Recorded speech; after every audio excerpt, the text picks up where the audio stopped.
Well, every day Tennessee loses nearly 200 acres of farmland, or about 10 acres an hour.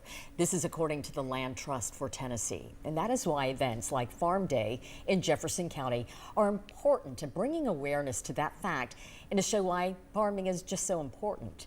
10 News reporter Lauren Davis spent the morning at Jefferson County Fairgrounds and shares why agriculture is the backbone of that community. Lauren? Robin, Tennessee is rapidly losing farmland due to more development. That's why the governor signed the Tennessee Farmland Preservation Act to help farmers protect their land. And some advocates say farming is the backbone of Jefferson County. We're blessed here in Tennessee and in the United States to have the most safe and reliable food source in the world, and that's due to the hard work of our family farmers. Farming is a big deal in Jefferson County.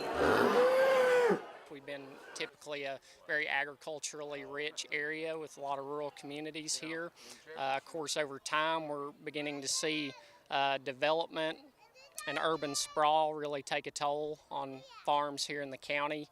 And with the loss of farmland across the state and country, Aaron Loy welcomes the Tennessee Farmland Preservation Act. I think there's still work that can be done going forward to help incentivize the preservation of family farms in particular, but was very happy to see the Farmland Preservation Act be passed through the legislature. That's why the Jefferson County Farm Bureau has events like Farm Day to share what goes on in the world of agriculture. It's just so important to make sure that the community is educated about that and they understand that agriculture is a basic part of human life. Whether it's farming or if it's scientific studies of agriculture, everything comes back to agriculture at some point.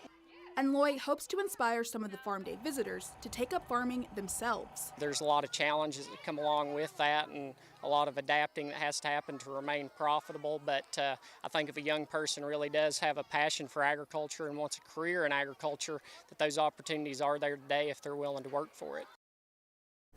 Loy says hundreds of students come out to the Farm Day event each year. They're able to learn about and pet livestock and see what tools are helpful to farmers. Robin? All right. Lauren, thank you.